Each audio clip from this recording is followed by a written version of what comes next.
kids now. Their first term's already over. My goodness. This accelerated COVID's homeschool situation, or half online school. So they'll be graduating from grade 12, but in a month or two. Yeah, probably.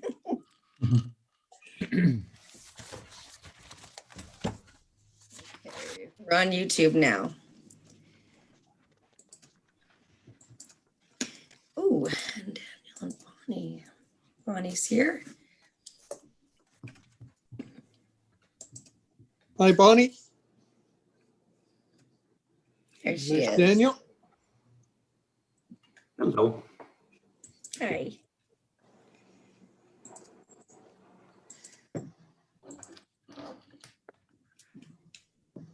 Okay.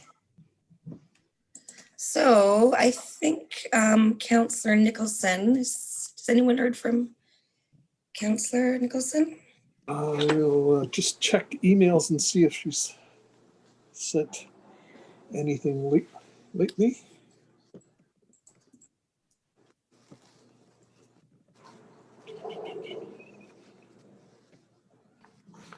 Well, she is in that same meeting that I'll be in later, so I'm not sure. Okay. So nice to see everybody. Yes. Thank you so much for coming, Tracy. Why don't we begin, Will? Okay. All right. So can we have a motion to approve the agenda? So moved. Gone? Carried? Favor? Sorry. Carried. Okay. And how about the minutes? I'll make that Motion? move. So moved. Okay. Seconder? Jeff, in favor? Carried. All right. Any late items? I have nothing. Okay. Okay, so now it's time for our delegation from Tracey Saxby. Welcome, Tracey. Thank you so much for having me. I really appreciate the opportunity to speak with you all today about what we're doing through My Sea to Sky, because it's very exciting. I'm going to share my screen. Let me know. Can you all see that? Yep. Excellent.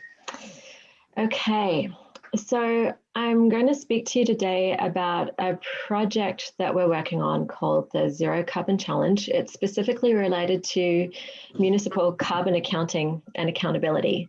And we've been partnering with Climate Caucus on this since March. And we're also now partnering with BCIT and Community Energy Association, who I understand you're also working with right now on a community energy emissions plan. So I'll be talking about our project and the synergies with the work that Community Energy Association, I believe, is doing for you as well. But first, I'm going to start with a little background. And actually, before I begin, I'd just like to acknowledge that I am on the traditional and unceded territories of the Squamish Nation. I am speaking to you from my home office in Squamish. Okay. So Canada is not on track to achieve our greenhouse gas reduction targets. If we look at emissions over time, we can see that Canada's greenhouse gas emissions have increased by more than 20% since we started first doing this work in 1990. So we have a lot of work to do if we're going to hit our climate targets. We're not on track to achieve our Copenhagen target this year. We're not on track to achieve the Paris Agreement or the IPCC target of 45% reduction by 2030 or net zero by 2050. So we have a lot of work to do together. Every individual, every business, every industry, and every local government needs to do their part. And our goal is to enable municipalities to reduce community-wide greenhouse gas emissions, and that in turn will support provincial and federal emission reduction targets. And two of the ways that we're planning to do that is to develop a climate action report card for municipalities to track emissions every year. We're also working very closely with Climate Caucus to develop a municipal climate action toolkit. And they've already put this together in handbook format, and it's got very specific resources and policy recommendations that are supporting municipalities to reduce emissions. So why am I focusing on municipalities? It's because it's local governments that are on the ground doing the work. You're the ones that are on the front lines of climate change. Whenever there is a natural disaster, whether it's a wildfire or sea level rise or a severe storm, it's the local communities that need to do the cleanup and respond to that. Municipalities are responsible for about 50 to 80% of greenhouse gas emissions. So you have a very large role to play in taking action. And the good news is that the decisions on land use, buildings, local transport and waste are all controlled at the local level. Local government is agile, so you can adopt and test new policies very quickly. And local governments also have the opportunity for more collaboration, both between the different governments through a regional approach, but also by engaging with constituents to catalyze climate action and inspire that transformational change. So right now, what we've been measuring in Canada, we're pretty fortunate to be situated here in British Columbia because the BC Climate Action Secretariat has been tracking and reporting greenhouse gas emissions that are produced by buildings, transport and solid waste for a long time now. There are issues with the data, but we are fortunate that we do have access to these calculations, at least for buildings and solid waste. And we are currently working with Climate Caucus to pressure ICBC to start tracking odometer readings from individual vehicles every year when people go to renew their insurance. So we're trying to solve some of the data challenges that we have. So right now, through that program, we're measuring about 25% of total emissions. At the federal level, the National Inventory Report measures or tracks greenhouse gas emissions that are calculated by sector. So it includes emissions from buildings, transport and solid waste, but it also adds in calculations for emissions from industry, agriculture and oil and gas. So combined, this is still only tracking about 50% of the total emissions. So we're missing about 50% of the pie here. So there are also ways to measure consumption-based emissions inventories, and we're not doing this in Canada right now. There are individual communities that are signing up to do consumption-based emissions inventories, and this is the emissions that are associated with the production, transportation, use and disposal of products and services that are consumed by community. So these are the emissions that we're not tracking right now. So why is it important to track emissions? It helps to establish a consistent baseline for every community in BC.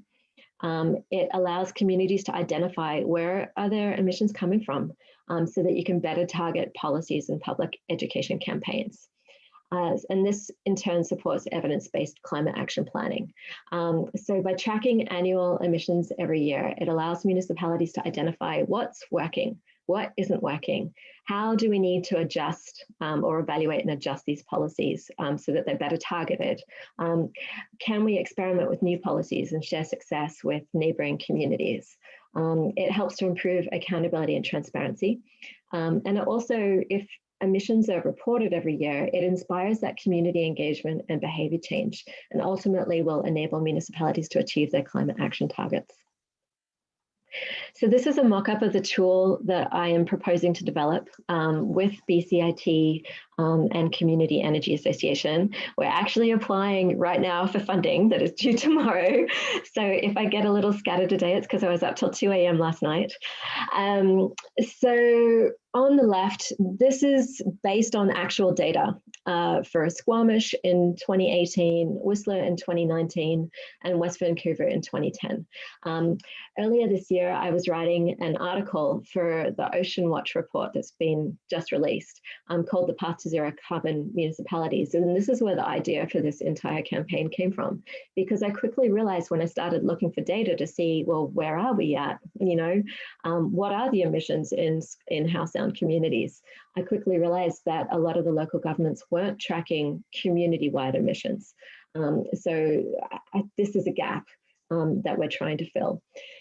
So you can see just by comparing these, even though you can't compare these technically, but let's just say that this data was all collected in 2020 so that we can compare them between the communities.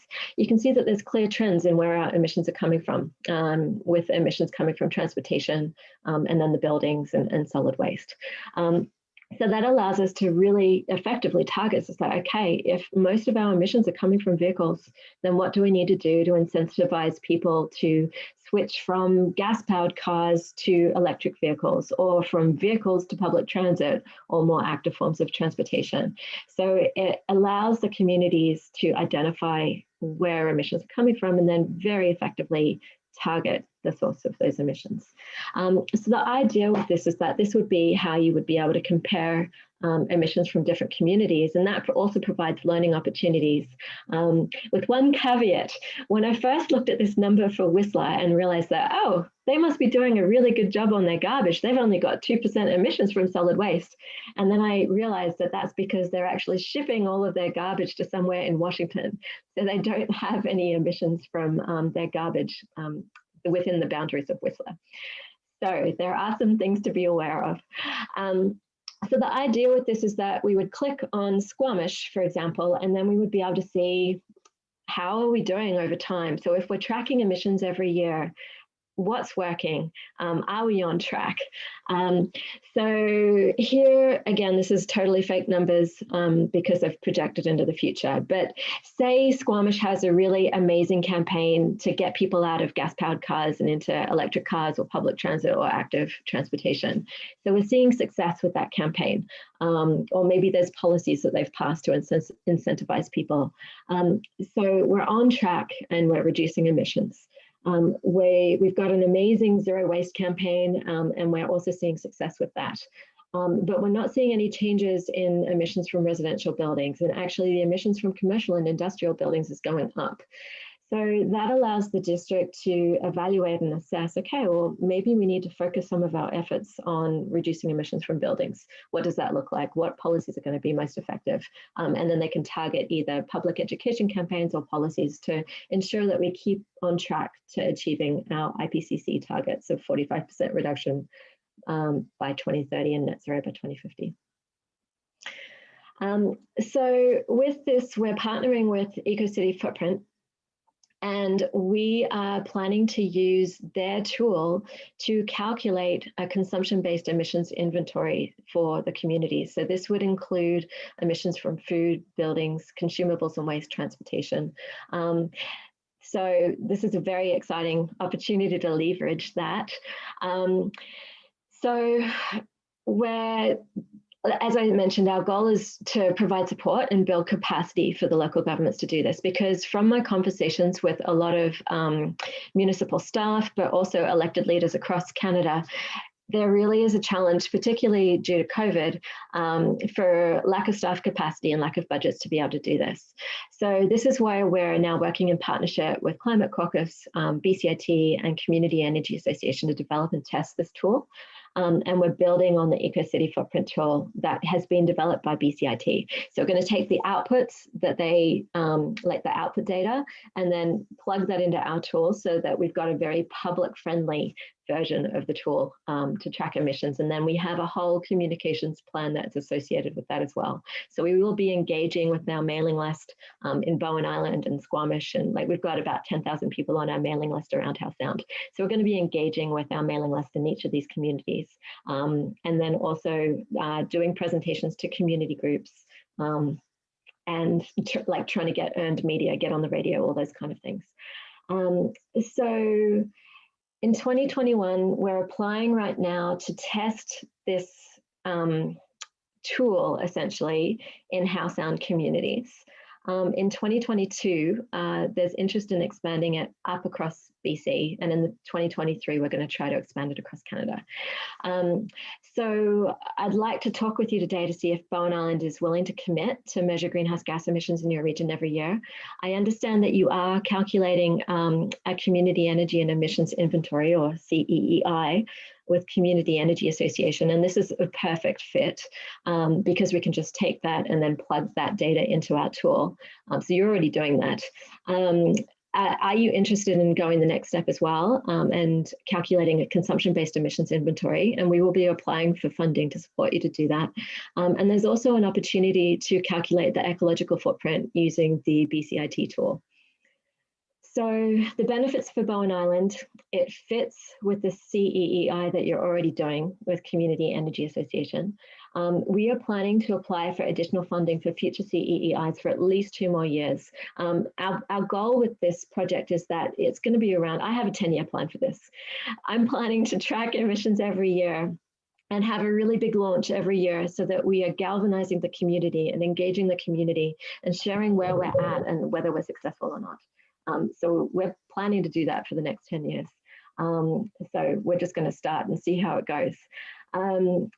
We are applying for funding actually in the grant tomorrow for a consumption-based emissions inventory calculated by BCIT, and that has a value of $16,500. We're also getting support from BCIT students to help collect and enter data. Like our goal really is to build capacity and support municipal governments rather than being a burden on staff. There is a lot of time involved in collecting and entering data, and we will be looking for a partnership with local community groups as well to help with this.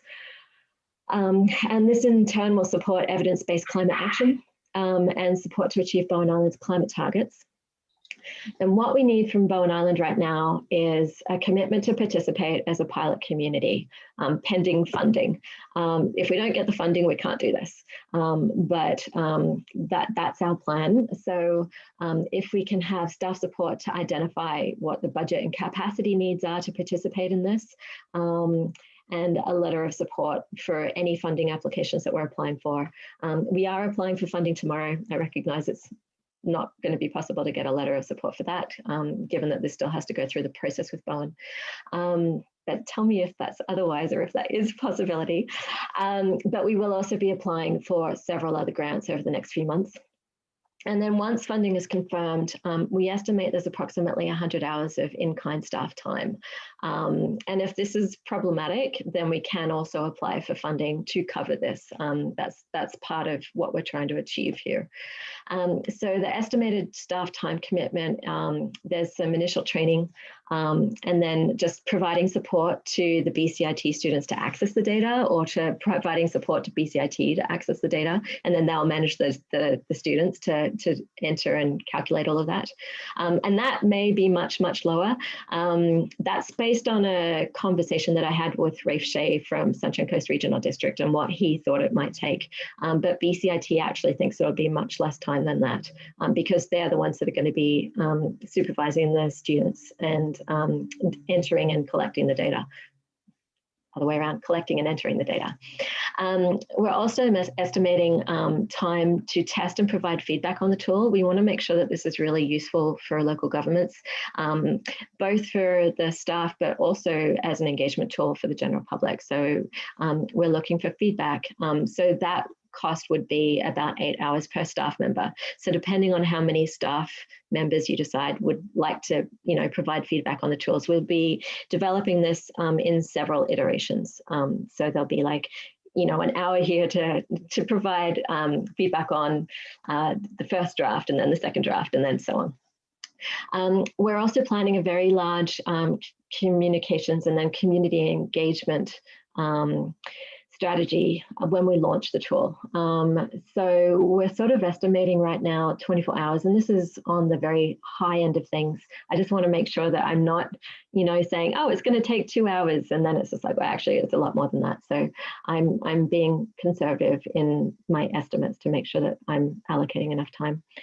And then participation in the final project evaluation. Right now, we're applying for a year's worth of funding. But we are also applying for 5 years worth of funding in January. So there'll probably be project evaluation all the way along. But for the next year, just for this first year, this is what we're estimating. That's it from me. Do you have any questions at all?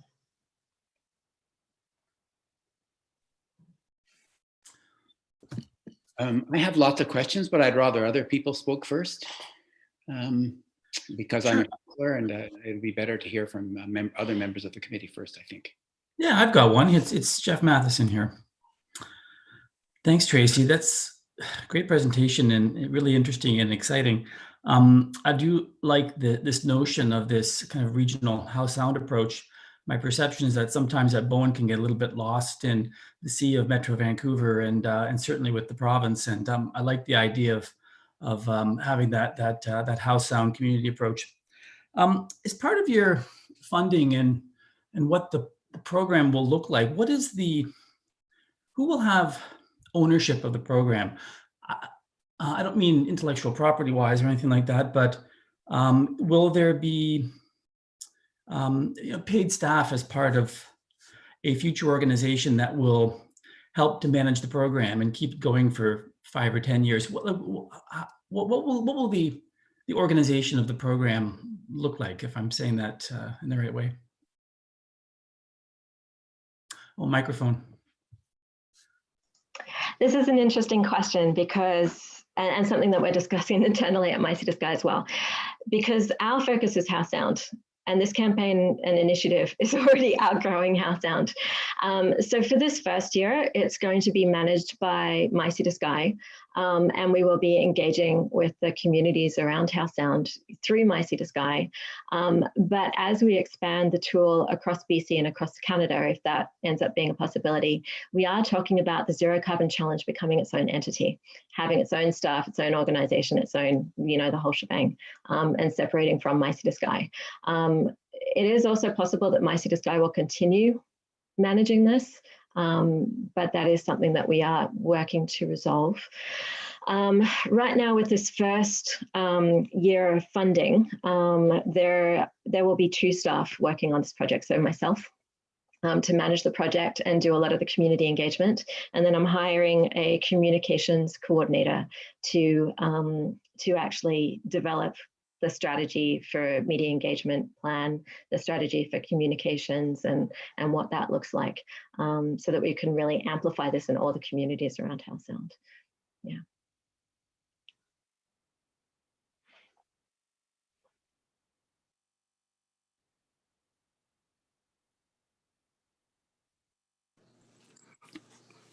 I've got a question. It's Will Husby here.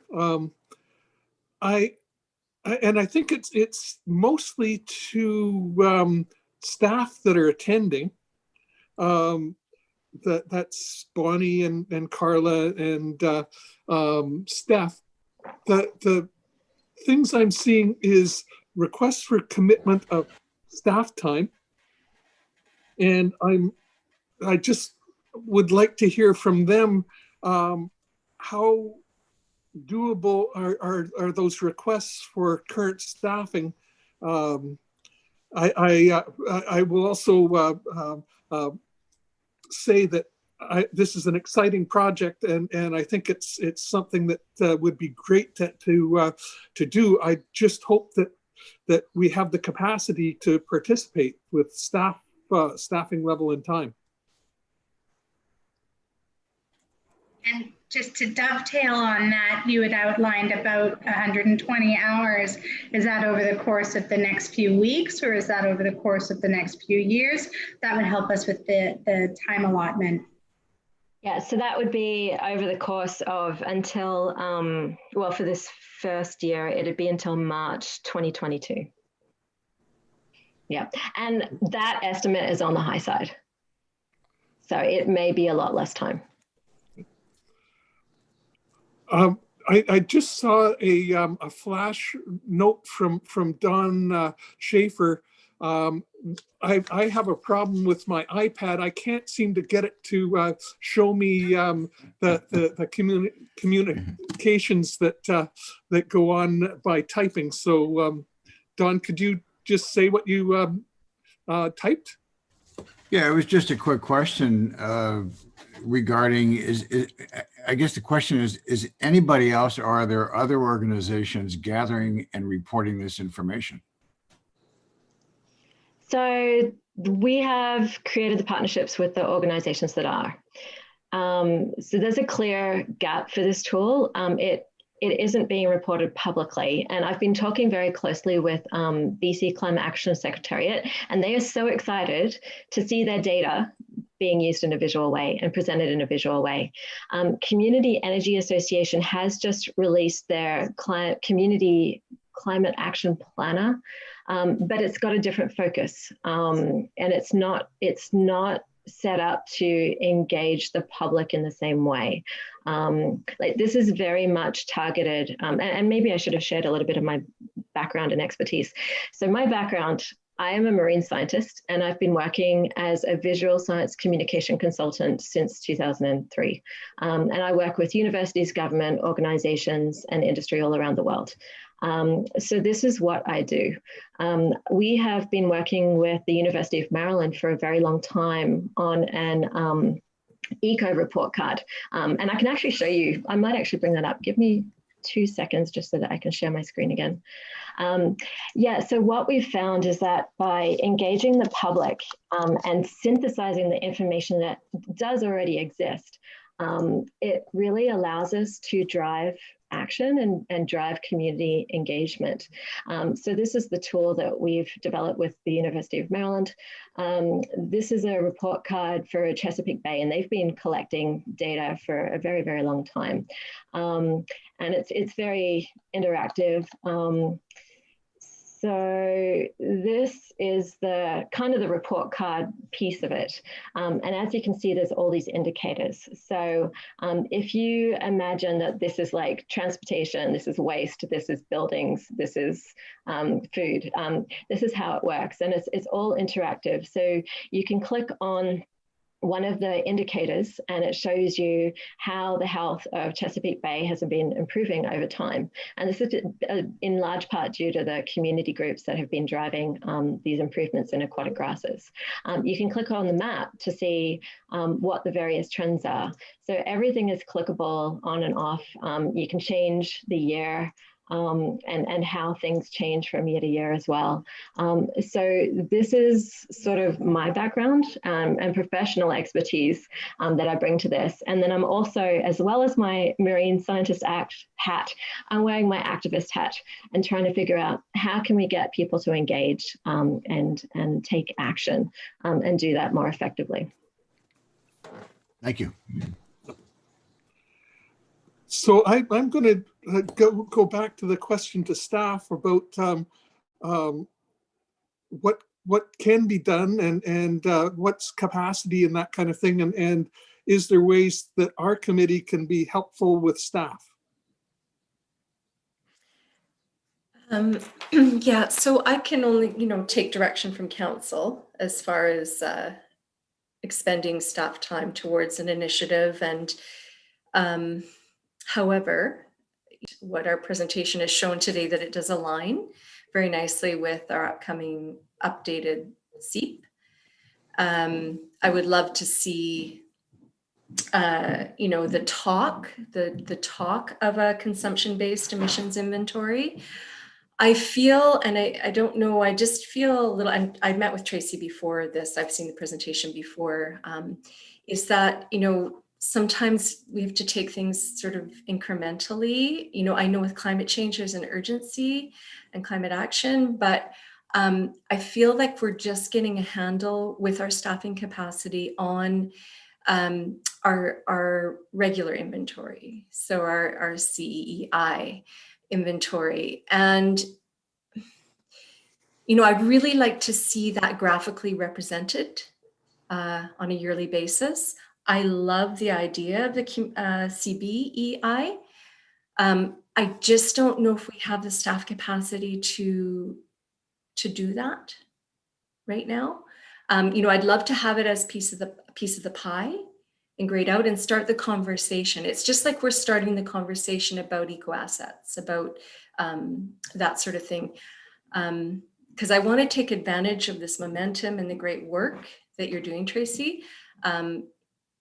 Yeah, so I think a nice fit would be, even recommend this council perhaps recommending that, this committee recommending that the working with Sea to Sky to establish like just the tool to graphically represent our CEEI,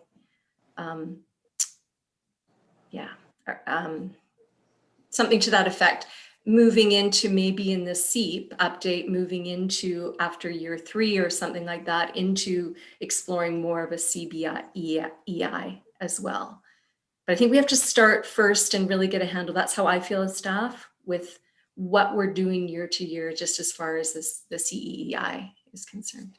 And if I can just add to that, that's totally a possibility. If that's all staff feel they have the capacity for right now, Bowen Island is more than welcome to join this initiative just using the CEEI data. We're going to be presenting that for most of the communities. The consumption-based emissions inventory is just an extra opportunity if staff wants to take it, or if council wants to take it. Yeah, so I would love for Bowen Island to sign on for CEEI. And if that's all that you do, that will actually reduce about 40 to 80 hours of staff time as well. So it brings it down to the lower level of 40 to 40 hours or so, yeah, of staff time. David, you were going to say something? Your mic, Dave. Yeah, thanks. Thanks, Tracey. And thanks, Bonnie. I appreciated your answer. I think that's probably about right. We have to be very careful about how we allocate and decide staff time because, staff are busy. Our climate action strategy does include trying to measure on an annual basis what our emissions are. So this is the direction we're trying to go, and we've already had that kind of work approved, at least at the general level. For us, comparing us to those other municipalities you showed us, for us, most of our emissions are from transportation. And the trouble with that is we don't usually get the measurements from BC Ferries, and BC Ferries is a critical part of it, although it's easy enough to do. Our number one emissions are transportation off the island. And if we had the, as you had mentioned, the ICBC data, that would be very useful to give us, okay, here's how much our cars have actually traveled. That would be really great information for us. I want to talk about consumption-based emissions for a minute. I want to ask a little bit about it. Metro Vancouver, in their climate change strategy that they're developing, they're looking at figuring out some way to measure consumption-based emissions. The tricky part, okay, I'll ask you two questions. Well, one is how would you do it? But the second is, what do we do with the information? Like the tricky part right now is, okay, if I buy a new television, that's got a bunch of emissions associated with that because there are a whole bunch of emissions embedded into that, but they're being measured already in South Korea or wherever that TV was made, and then the transportation that went from there to here and the store here and there and all that kind of stuff. So they're already being measured in other jurisdictions and in other ways. So to avoid double counting, we basically don't do that.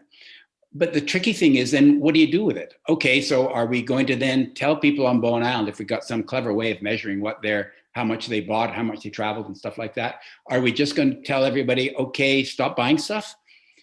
Because, that just becomes a depressing message. The sort of, put your sweater on, suffer a bit more, please. When actually the actions that are needed are actions by other levels of government. They're the critical ones. We need carbon to be priced.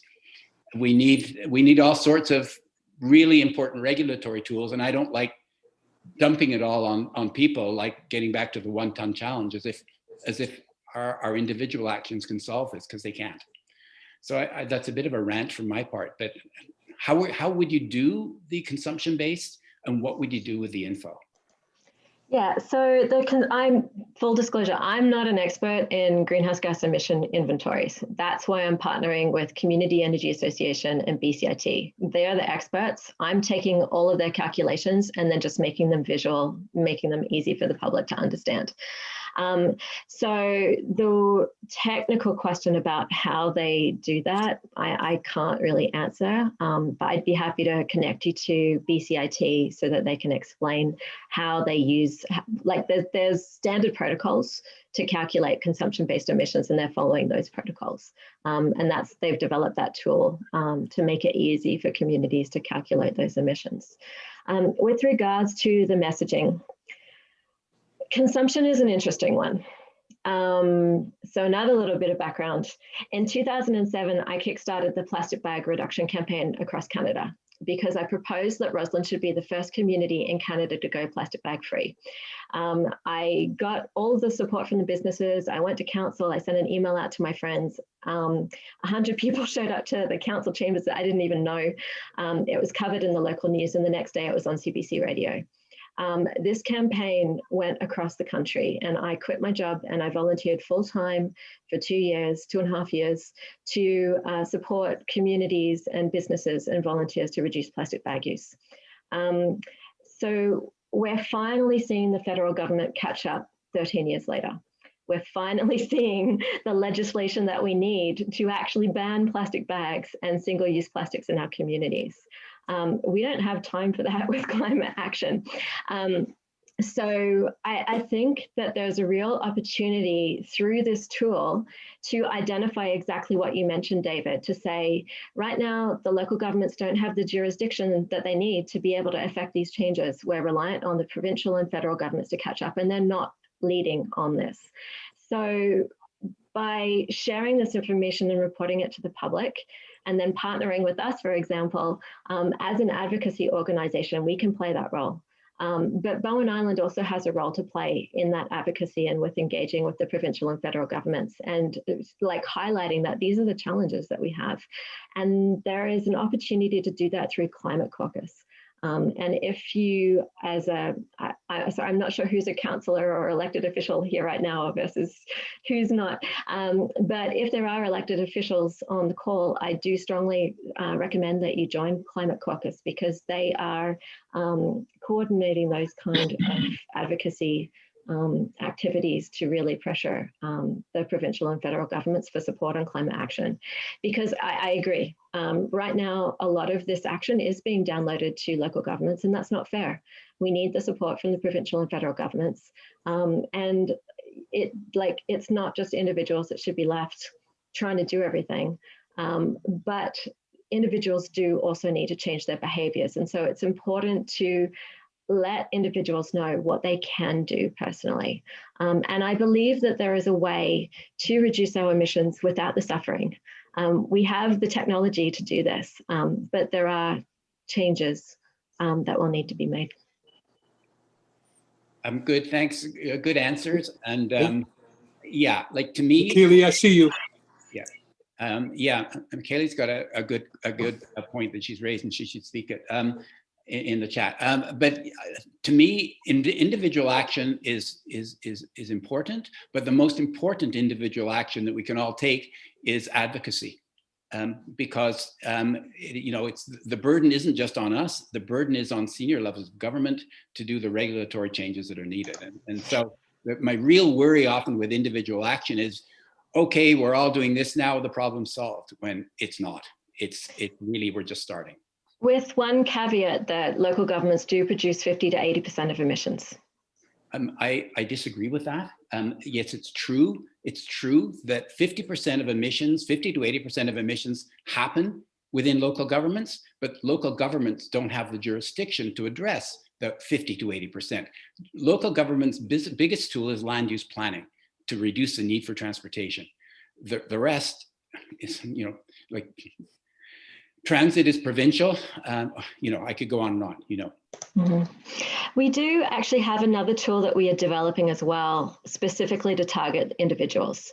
Like we're recognizing the lack of jurisdiction that local governments have, and this is why we're trying to let individuals know, like if you're going to do one thing, change the way that you get around, like change how you move, change your form of transportation. But we need to let people know what these things, we need to let them know that recycling and changing the light bulbs isn't enough anymore. These are the things that you can do. Yeah. Good, thanks. And I'm sorry if I'm sounding too negative, but I absolutely agree with everything you just said. McKaylee. So I just wanted to find out in the support from the municipality that you're asking for, if our staff doesn't have the capability or the time to allocate resources to that, is that something that we can go to outside sources for volunteer commitment, or does it really have to be staff that's, you know, consistent or within the local government?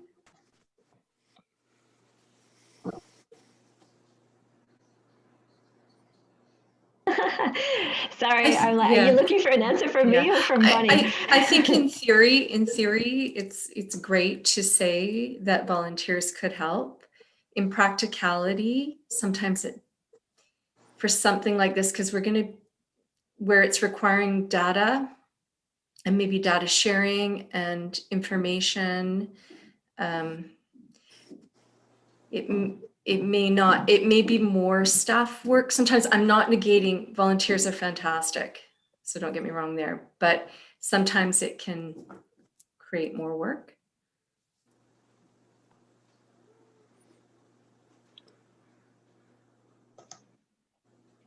Tracey, do you have a comment? I mean, I think that a lot of this work is going to be done for the municipality. And I think that the staff can also decide, it's just like, this is what we have to commit, and we can work with that.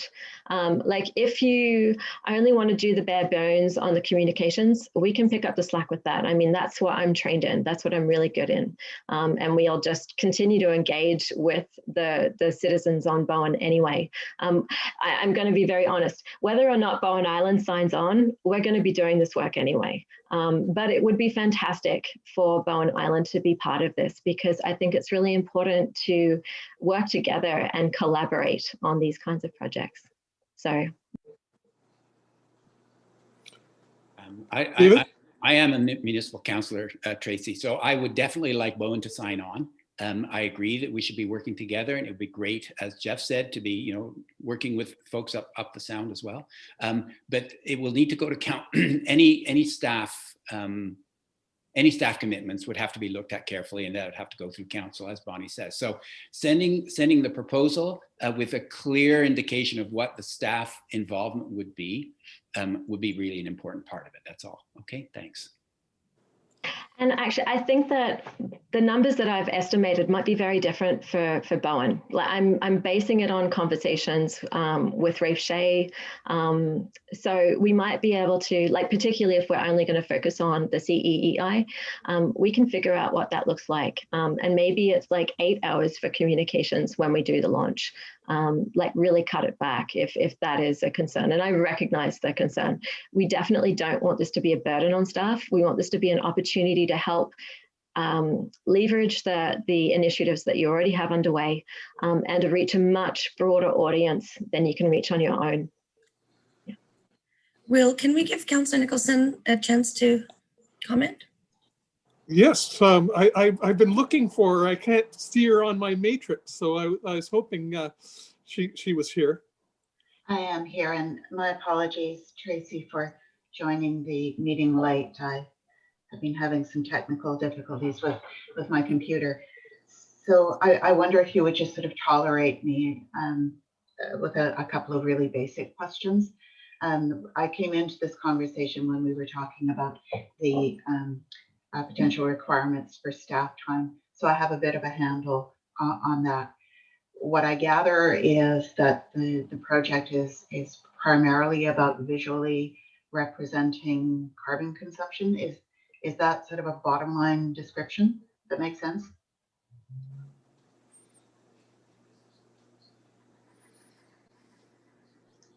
Sorry, I had to find the unmute button. Yes, it's about tracking and measuring emissions every year and providing support to the local governments to do that. So this is an example mock-up of what that tool could look like that we're going to be developing with BCIT and Community Energy Association. Okay, and what is the bottom line cost of participation in the project? What is your ask? Right now, it's staff time. Solely staff time? It's totally staff time. That's it. We are applying for funding to, well, I mean, Bowen Island has already got funding to do the community energy and emissions plan. And with Bowen Island's permission, we would be using the outcomes from that you're already spending to, to share with the general public what Bowen Island CEEI emissions are. So that's the Community Energy and Emissions Inventory. So that work is, I believe, has already been committed to by council, and that's being undertaken by Community Energy Association. In future, My Sea to Sky is planning to apply for funding to do that calculation year after year after year. So our goal is for this to not be a burden on the governments, other than we will be launching the report card every year. And it would be good to just sort of check in with staff and say, hey, this is coming up. This is what the calculations are. Do you have any comment on the press release that we've put out? Would you like to make a comment or add, something that would get included in the press release? That kind of thing. And then have community engagement strategy around that as well. So, for example, the District of Squamish has a mailing list. So we would love for an article to be included in the District of Squamish's mailing list every time that we release the report card, so that we're engaging other users as well. Thank you. And we just recently, as council, I circulated to council a document that had been produced by the community foundations of 5 of the house sound municipalities. It was extremely useful to look at the community responses to housing, to support for childcare and so forth, to be able to do that kind of comparative work, and also to get a sense of who we would speak to in other communities about all of the issue areas that had been identified. So I can genuinely see value in moving forward with this. I do think that the staff time concern is very genuine. Our staff are pretty strapped at this point for bandwidth on taking on additional involvement. So I know that would be a concern when it came to council as well. But thank you very much for your presentation, and I'll watch the beginning of this meeting and I'll review your slides in more detail. Thank you, Tracey.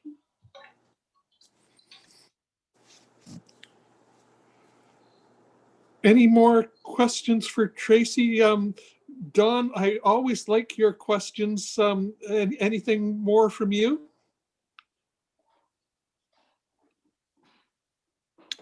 No, but I'll probably have some and take them offline. Okay. Will, I just have one more question to Tracey, is that it would be important that in our little graph, like the ones you showed a minute or two ago, that we have BC Ferries data in there. So if you would, that would be an important part, because that's a huge part of our emissions inventory. Yeah, so I haven't fully mocked these up yet, but the idea is that people are going to be able to drill down into this data. So if they click on transport, for example, it would break this down. So it would show these are the emissions from BC data. This is the emissions from the corporate fleet. I don't know if Bowen Island has a corporate car fleet or not. This is the emissions from boats that people use to get to and from. These are the emissions from public, personal vehicles or public transit. So it would break these numbers down, similar to what you see here, but instead of being like comparing transport buildings and waste, it would be just comparing where are our transportation details information coming from. And then it'd be similar for food, there'd be a breakdown, or for buildings, there'd be a breakdown to show like this much is coming from natural gas heating versus this much is coming from electricity. So each of these little, there's another level of data that's available for the public. Great. Thank you very much. Yeah. Tracey, I've got to say, oh, Bonnie, go ahead, Bonnie. Just in the interest of time, I just wanted to see if maybe the committee would be interested in putting forward a recommendation to council that the council consider or recommend or explore working with the My Sea to Sky on the development of a zero carbon tool to graphically represent our CEEI, and also include a provision in the CEEP that reflects this collaboration, something like that. I think that's an excellent idea, Bonnie. I'm looking to Steph, who looks like she was typing as you were speaking, which she does so well. Do you have a? That the committee recommend that council explore. I prefer consider, Bonnie, if that's. Yep. Consider working with My Sea to Sky on the development of a zero carbon tool to graphically represent our CEEI and represent a provision in the CEEP. You finish that thought, please?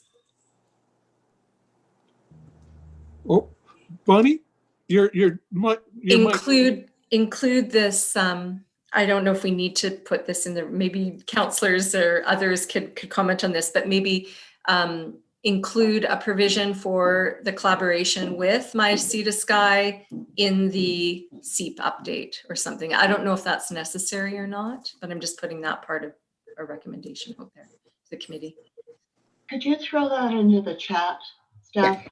Yes, yes, yes. Please. More visual. It's not quite there in terms of There you go. what council would need. Okay, I'm not seeing it, Bonnie, or Steph. Okay.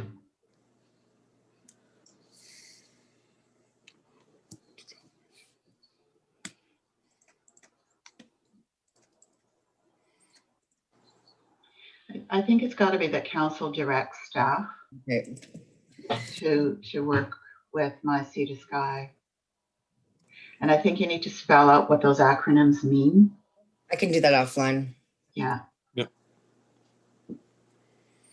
And why are we doing this beyond graphically representing our CEEI? But what's the point beyond that? Yeah, I think it's, that's a good question. I think it's to track our emissions from year to year. In order to do what? In order to evoke, to provide information to the community, a report card of sorts. I'm just tossing out words. To evoke community action, climate action. Yeah. I think also the beginning of the presentation, Tracey has elucidated that quite well. You know, the functions quite well. So I think to save time, I'd say we can just refer to the beginning of the presentation to get the details. I look at it as a report card of sorts too. Yeah, I was going to say, I'm calling this tool is one of two tools that we're developing. The campaign is the Zero Carbon Challenge. And then this first tool is the Climate Action Report Card tool. And then we have another calculator tool, which we're actually calling the Zero Carbon Challenge tool. It's a little confusing. But that's the public-facing, public engagement tool that we're also developing with BCIT and CEA. I think too, it fits, it's sort of to align with the climate action strategy with, yeah, that's what it's about. Metro Vancouver 2050, you know, it's in order to align with our plans, our municipal and regional and provincial and federal plans, really.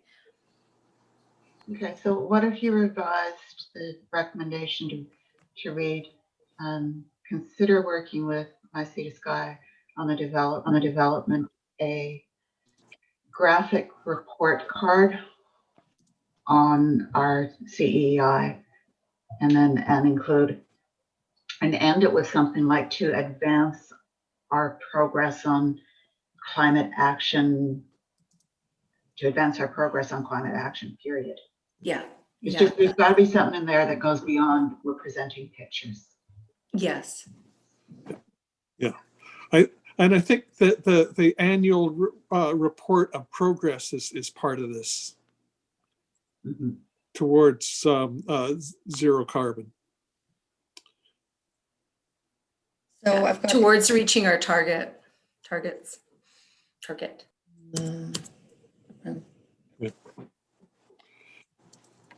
So I have that council directs staff to consider working with My Sea to Sky on the development of a graphic report card of our CEI and to advance our progress on climate action towards reaching our target.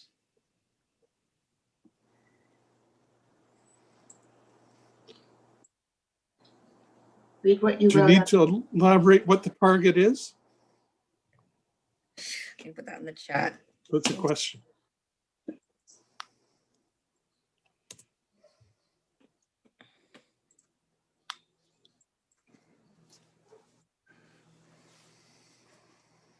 If you just changed it to a graphic report card on our CEEI and took out and, then it would work. Our target at the end, Okay.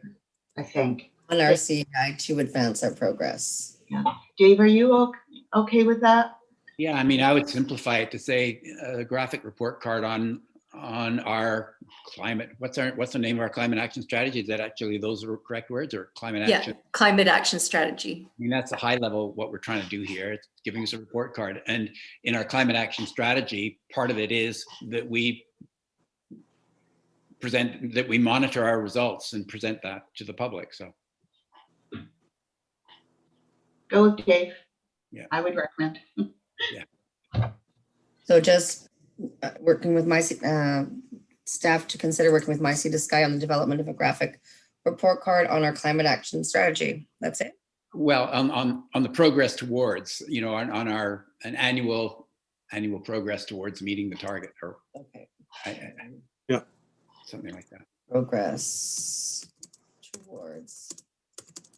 Don't forget annual in there, Steph.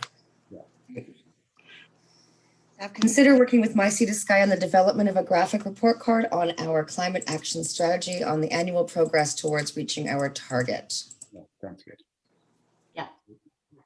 Because I see the tool being so valuable for staff being able to present to council, disseminate to the community, something graphic that people understand on an annual basis.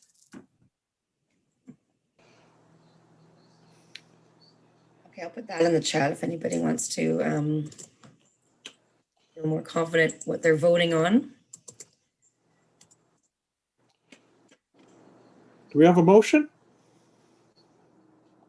Don? Seconder? I can't see everybody, so, okay. Do we have, okay, all in favor? Passed. Tracey, thank you so much for the presentation. I too am a visual guy. I do lots of visuals and heritage interpretation, and seeing the work that you're doing makes my heart beat in a happy way. So thank you. Thank you all so much for allowing me to chat with you today. This has been, yeah, just fantastic questions, and yeah, really excited to move this forward. Yeah, thanks so much, Tracey, for all the work you're doing. Okay, thank you. Bye now. All right. So let's have a look at the time. David, you've got, we've got about less than half an hour. We've got Daniel up for 40 minutes. So I'm going to suggest we move David's report up and get that done before we move to Daniel, if that's okay with Daniel and the rest of the group. I would be really quick. It was just a transportation advisory committee. If we're... Is that okay with you, Daniel? Okay, Daniel says yes. Okay, so go, David. Okay, so BC Ferries is looking at doing, this is the capital plan for BC Ferries to redevelop our Snug Cove terminal has been sort of on the books for a while. It's obviously been delayed a little bit right now, and it's unclear when the work will actually happen. But they came over to talk with us, and we had a meeting with them. And the important thing to note is that the Transportation Advisory Committee has been looking at this for quite a few years and has been thinking about what we need to do at that terminal. And what we're trying to do is to make transit more easy to use for people who are mobility stressed in some way or another, but also just for everybody. I mean, as it is right now, all the cars come off. I mean, so I'm someone who has used transit for a long time, and it would make me so frustrated because you'd sit there and wait for, you'd have a bus full of maybe 20 people, and all these single-use cars, single driver cars would go by before you even start moving up the road. And if you had the buses closer to the ferry, then the buses could load right away and then get the heck out of there. So if you go down and look at our terminal, you'll see there's a whole bunch of land that you sort of didn't realize was there. It's all covered in scrub and blackberries, and it's down a little bit lower, but behind the area where bikes used to be parked and where people hang around, behind that little covered area, not the big covered area, but the little covered area. And so we talked to the engineers about the possibility of filling that area in and turning it into a place where the buses could park, so you could actually have the buses come in, be parked right there. People could walk off the ferry, get on the buses, and the buses get out. They thought that was an interesting idea, and they're looking at it. So that's just, the idea is transformational change to give priorities to transit rather than cars. And so we'll hear more about that after they think about it and come back to us. But that's the step that's happened so far. So that's my report. David, is there any consideration in that design for sea level change? Yes, that'll all be part of their work as well. Yeah. Great. Yeah. Okay, thanks. Thank you, David. That's encouraging. Well, I mean, it was great. There were 3 engineer type folks. I think they were all men. I forget. I think they were. But so often with BC Ferries, I've been working with BC Ferries for decades. It's been hand wringing. We can't do that, and so on. Here, they were really super positive, and hey, that's an interesting idea. So let's just see how it goes. Great, thank you. Thanks. Daniel, I think we're ready for your presentation. Excellent, thank you. I have a short presentation that I'm just going to share my screen so you can see, and hopefully this works smoothly.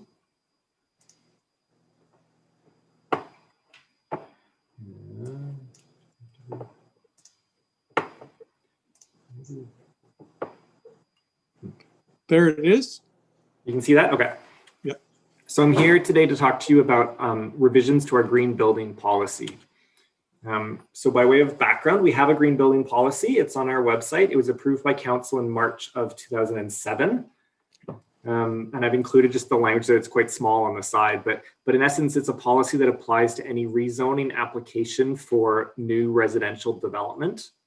And what it does is it says it's to encourage those rezoning applications to follow standards for Built Green Gold and for EnerGuide 80. And so these have resulted in covenants in some rezonings that happen primarily during that council term. So for example, The Snug Cove House development was rezoned at that time. So the properties that are getting built there now, like the duplexes and the fourplex, had this covenant on their title. And so when they came for building permit, they had to follow these standards. So in February of 2019, council directed staff to draft upgrades to revisions to the green building policy as part of a suite of other actions looking at energy efficiency in buildings. So at that same time, that's when council directed staff to enact the following step code provisions that we would be step 1 in October of 2019 and then step 3 in October 1, 2020, so that we've now made those changes. So as of now, anybody applying for a new house, for example, would have to meet the step 3 of the step code. And so what staff have done looking at that green building policy is we brought revisions to the September 28th council meeting. And so we had a series of sort of objectives that we wanted to do with that revised policy. So one is to make the document more long-standing. We wanted to update the policy to reference more recent green building standards, expand the policy to address other types of permit applications, so seeing where else would it apply, and provide guidance to council on how to encourage green approaches, more green sort of building standards. So the revised policy is in the agenda package, but primarily the sort of teeth of it is we put together some energy standards, or not even energy, but looking at energy usage, water usage, environmental impact measures. And we had a series of standards that we would then use. So we say we would use the following frameworks: higher steps of the BC Energy Step Code, passive house standards, living building standards, LEED green building standards, BREEAM certification, salmon safe certification, and InterGuide ratings. That's what I put, so I'm going to stop sharing now. But so the intent of it really is a policy that will guide applicants and then guide council. So if somebody is applying to rezone to increase the density of their project, then it's a policy there that informs the applicant and then guides council in saying, these are targets that council has, and in the rezoning application, as part of the rezoning, we would seek covenants so that your new development has to meet these higher standards. So then I would love any questions that the committee has on the policy or the intent or any of those pieces. Jeff. Thanks, Daniel. One question is, one of the goals that you had listed there was to expand the applicability beyond just rezoning. Is that where I see that variance permit applications are included there? Is that what the expansion is, beyond just development permit? Or yeah, I mean, it's tricky. Like, council's discretion and ability to ask for things and require things is greatest in a rezoning. But we were trying to see, okay, how else could we require things beyond, like, the step code provisions, which just everyone has to follow? What discretion is there for council? And so we put variances as something that could be considered.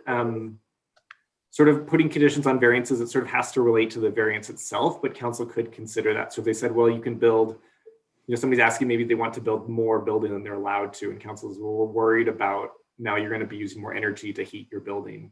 So it's a condition of saying, well, you can build a little bit more, but you have to build it more efficiently. Right. Is maybe something how council could tie that in. Okay. So that's the only other option beyond rezoning that you've been able to identify so far. Yeah. Okay. Thanks.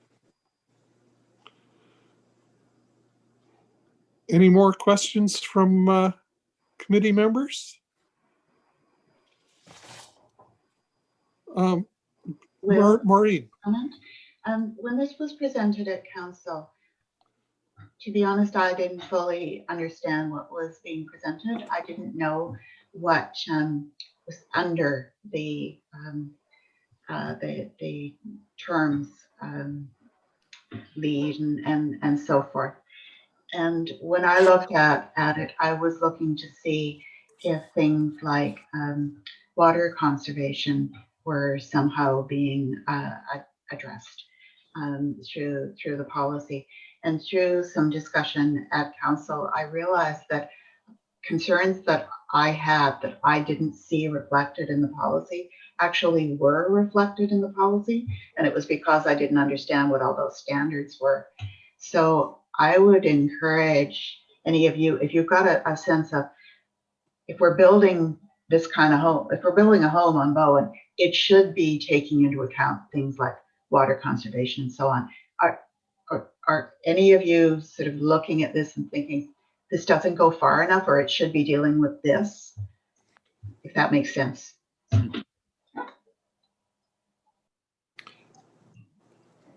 Apparently not. Yeah, well, I mean, I think just to add to what Councillor Nicholson was saying, I know like when we brought it to council, we put it on the consent agenda and we're just looking for that initial referral to committees for comment.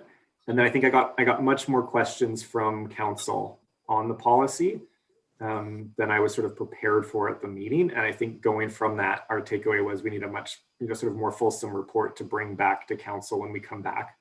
So doing some of the work explaining like what the intent of the policy is, and then also describing a little bit more, these are what the framework, the different standards that we've included there. And really that some of it is sort of just this overarching guiding thing that kind of depends on how council feels about an application. Because there's a big range there of what the standards are or what might be appropriate.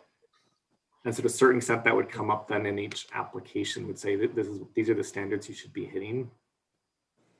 But we tried with the policy not to be as restrictive, because the other one, what we found is we had like set goals and said, you're going to hit these 2 goals. It's going to be either Build Green Gold or Energuide 80. But we found like, as we've now required higher levels of the STEP code, having a policy that ties us to set standards can be trickier than having it looser. So as we go on and as we require higher standards as a baseline for everybody, we want the policy then to be more advanced than what we're requiring for the baseline. Bonnie, you've got. Maybe I'm just putting out to the committee. So maybe it's just even supporting the water conservation aspect of the policy, maybe materials, encouraging low carbon impact building materials, like whatever it is that the committee seems that might be worthwhile to recommend those or support that those are part of the policy. If we're not looking to expand it, maybe just supporting some of the sustainable aspects. And especially we're looking for like, if anybody on the committee, has experience with their nose of other standards that we should be looking at or has opinions on those, it's not something that we generally like deal with on a day-to-day. So we've done research into them and, our building inspector has thoughts on some of them, but we're definitely open for any thoughts or experience people have. So are we only talking about structures, built structures, or does this also include impact on environment, water impact on watersheds? What's the full scope here? I mean, primarily this policy would just be about buildings. And so some of that, like I know separately council has a conservation development policy where you have other policies about, like how the land is being used and impacts on the land. And this is more looking primarily at the buildings themselves. I think some of the standards like a LEED will have a certain amount of play in terms of around the building, but generally it's about the building itself. Yeah. I've got another question. I'm not familiar with all the different building standards listed here. I'm not familiar with BREEAM. Or can you tell us a little more about that one? And sorry, with BREEAM? Yeah. Honestly, not off the top of my head. Yeah. I think it's one that our building inspector has seen used on the North Shore in some of his work, and so recommended included. I'm not very familiar, but it works kind of more similar to LEED, where it's okay. Yeah. Okay. Jeff, do you have any more comments? No, I don't. My question was your question, actually, Will. So Yeah. thanks. And Yeah. Bonnie had her hand up there. Oh, sorry, Bonnie. I don't think Green Shores fits with this policy, but I just want to Yeah. just put it out there, just for the record, that, you know, sometimes how we design our homes, it's very important for shoreline development, because we need to allow for that ability to naturalize shorelines or employ Green Shores sustainable soft shoring, which does affect how buildings are sited and how buildings are built. Yeah. So I don't know this, it seems a little bit out of the scope of this policy, but I just want to put it out there that that's especially we're an island. So at our shorelines, yeah, it's just, we'd like to see more naturalization of our shorelines where possible. So that does follow, Daniel, for me is it's buildings or built structures that we're talking about? Because the thing that comes to mind with me where Green Shores would definitely be a useful guide is armored shorelines, docks, piers, that kind of thing. Is that being considered in this, or is it just buildings that people live in, or is it the built landscaping as well? Yeah, I mean, so the original policy that was adopted in 2007, I mean, was very specifically like energy efficiency in residential buildings. So we've expanded a bit in terms of the standards that would be used, where we're talking about, like the salmon safe certification is all about, it's how it's treating and reacting to streams and water and stuff. So it's sort of a bit of an expansion of that, but to some extent, this is about sort of the end of the line. Like we know how sort of the impacts that happen to the environment through the subdivision process and the land development. And this is more looking at that like end stage when you're actually building the building and how the life of the building is used. Okay. So, Bonnie, go ahead. Do you feel like committee members could maybe have more specific or comments maybe at the next meeting? Or do we feel like we have comments prepared now? I'm like, that works with my timeline. Like if the committee wants to go away, and even if you have specific questions, I could bring more of a presentation even on what the frameworks are. And if you, or whatever specific questions committee has, I'm happy to come back next month. I would be more comfortable with that, yes. Okay. Okay. And Dawn, that's okay with you? And Jeff? And I don't think there's anybody else. David? Yeah. Sure. Yeah. Okay. So do we need to make a motion or do we just, Steph? No. Okay. We'll just make a note that it'll be a recommendation at the next meeting. Okay. Okay. Thank you, Daniel. And yes, so do any of the committee members let me know if you have specific questions you want me to bring up next meeting, or just thoughts to incorporate before then. Yeah. Put in Daniel's email in the chat. Cool. Okay. All right. Great, thank you. Business arising from the minutes. Sustainable Community Grants Program. And A is the description and criteria. Everybody's seen this at least once. Any comments or changes, recommendations? I'm seeing shakes of heads, no hands up. Okay. Looks good. So shall we follow that recommendation and that we approve the Sustainable Community Grants Program criteria as presented on October 2020? Do we have a motion? Jeff? I move that. Seconder, Dawn? All in favor? Passed. Thank you again to the subcommittee. for doing all your work. Yes, and I think the subcommittee also passes on their apologies for not passing it through Bonny as was written. Oh, it was all good. I got it near the tail end. That was great. Thank you. All right. So we're now into updates. Bonny. So just wanted to, those that don't know, there's a wonderful Mannion Bay estuary movie out from Bob Turner, his latest, but also the works that Sea Change did do, the eelgrass planting 600 shoots. And also we have a demonstration project in progress with a Midline float system, mooring system. So that's really great. Also, just it's a little bit out of the purview of this committee, but just in case you get asked, the province is going to start a public consultation phase with respects to Mount Gardner and the use of or prohibited use of motorized.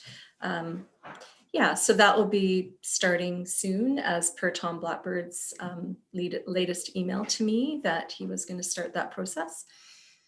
The CEEP update is happening. We have met, Carla and I have met preliminarily with the members of the CEA, the Community Energy Association. So this committee will be invited to a preliminary meeting, or not a preliminary, a meeting. We're starting the public engagement. So you you'll be receiving an email, and I hope you can all participate because your comments and feedback are very valuable. And Carla, is there anything else that you can think of? The compost facility? Yeah. So we're going to council on October 26th. Yeah. So that's coming along nicely. Yeah, we're going to council, and yeah, open meeting. We're requesting council's endorsement of some grant funding opportunities that have come our way for the capital expenditures. Okay. Thank you, Bonny. Any more? That's it? Okay, thank you. And next, council update from Councillor Nicholson. And Councillor Hocking as well. The council spent all day yesterday in a strategic planning session. It was, from my perspective, I think for all of us, it was extremely productive.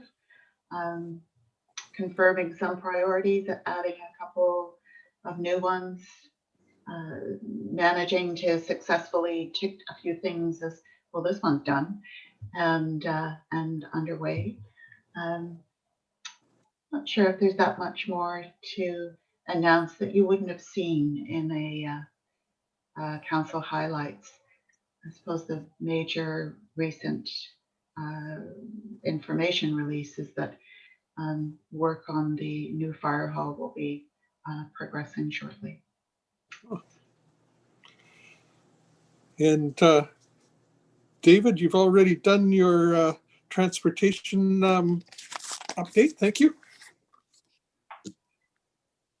Information items. The work plan. Any comments? Bonny, that's now pretty well set in stone. Okay, thanks. The CEEP. Go ahead. I just packed the info items with as much information as I think the committee might be interested in, but they're not expected to comment. Okay. So anybody have any comments on those items? So we're at the adjournment time. Next meeting. I'll send it to you. Yep. I'll send it to you. I must say, I am always happy to see these the faces of this committee, and it's always great getting the input and communications from these folks. Maybe someday we'll meet it in the council chambers again. So looking forward to that too. So I'm always, do we have a motion to adjourn? I'll make that motion. We're adjourned. Okay. Perfect. Thanks, everybody. Thanks, everybody. Okay. Thanks very much. Okay, Bye now. bye now.